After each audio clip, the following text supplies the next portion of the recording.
আমরা পুলিশ ভাইদেরকে বলতে চাই, আপনারা কি মুসলিম না অমুসলিম? আপনারা কি চাকরির ইবাদত করেন না আল্লাহর ইবাদত করেন?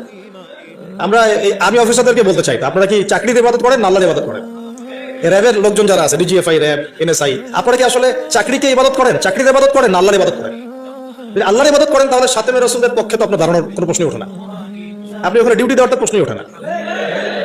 বরং দেখা যায় চাকরিকে আপনি ইলাহ বানাইছেন, এই কারণে দেখা যায় যে রাষ্ট্রীয় দায়িত্ব পালনের অজুহাত দিয়ে নিষ্পাপ নিরপরাধ, নিষ্পাপ বলবো না, অন্তত নিরপরাধ মুসলিম ভাইদের বুকে গুলি চালাতেও আপনাদের বুক কাঁপে না। তার মানে আপনারা আল্লাহর ইবাদত এখনো করেন না, আপনারা করেন মূলত চাকরির ইবাদত। চাকরিটাকে আপনি ইবাদত বানাইছেন, ইলাহ বানাইছেন। কথা তো বাস্তব। শাপলা চত্বরের ঘটনা, গুলি করা হয়েছে কি হয় নাই? তো কি কি অজুহাতে গুলি করা হয়েছে? যে আমার রাষ্ট্রীয় দায়িত্ব আছে, উপরের অর্ডার আছে। কি আছে? উপরের অর্ডারের উপরেও যে আল্লাহ আছেন সেটা আপনার মাথায় থাকে না? উপরে যে অর্ডার দিচ্ছে যিনি, তার উপরেও যে আল্লাহর অর্ডার আছে সেটা মাথায় থাকে না আপনার? তার মানে আপনি কি আরশের মালিকের ইবাদত করেন না, বরং আপনি উপরের মালিকদের ইবাদত করেন।